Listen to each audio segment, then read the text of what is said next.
Now, when I first started working in this area, this was one of the first things I learned, that this was an important distinction. Well, it's important because it's important contextual information to know. There's history and social linkages, if you like, to those words. It's linked to identity.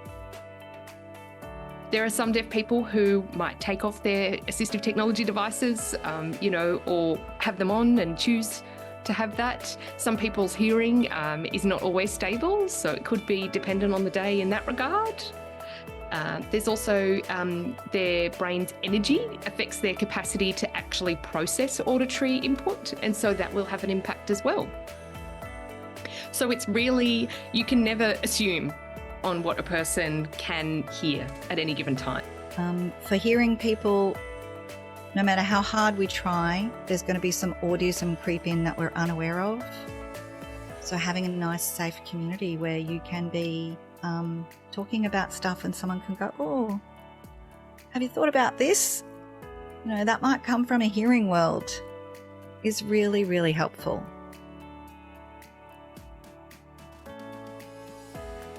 Yeah, and lived experience perspective can be so helpful too, to really hit the mark there, if you like, and identify things that could potentially be a barrier to supporting the deaf client, or showing that different perspective that you hadn't thought of before. Physical impact, but absolutely an emotional one as well. It can mean instant or very sudden isolation, can't it?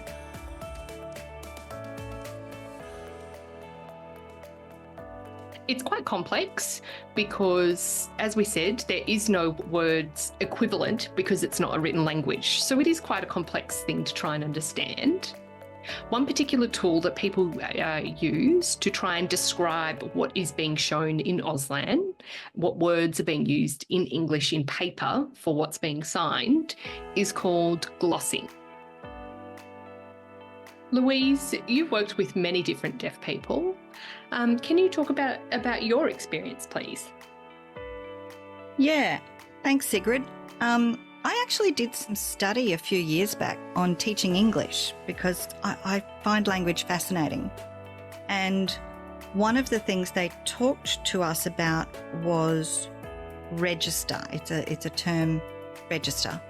And in English, we have a number of different registers that we use to communicate in all kind of languages, really. And I reckon they would use different registers in sign language as well, but they might have different names.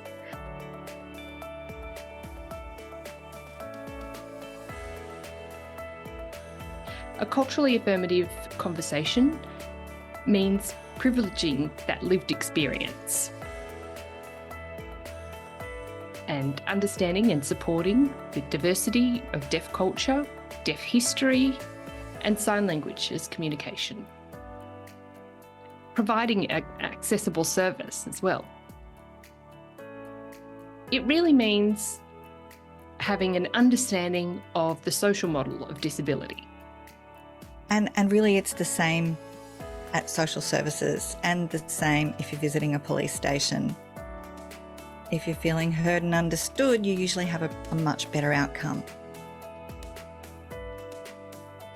So we want to go through some ideas here about what contributes to that culturally affirmative connection. Secret. What do deaf and hard of hearing people need to feel heard and understood if hearing people are really committed to building that therapeutic relationship in a professional setting? This might be couples therapy, and you can see that we have a deaf client. The female client's father is hard of hearing, and the children, all four of them, are coders, and we've depicted that with the red dotted line. Wow. This module, it feels a bit like I've really been taking everything in, and I've been learning quite a lot, obviously, from a therapist or professional perspective, that clinical perspective, and relating to how professionals can work to have a really positive rapport with deaf clients.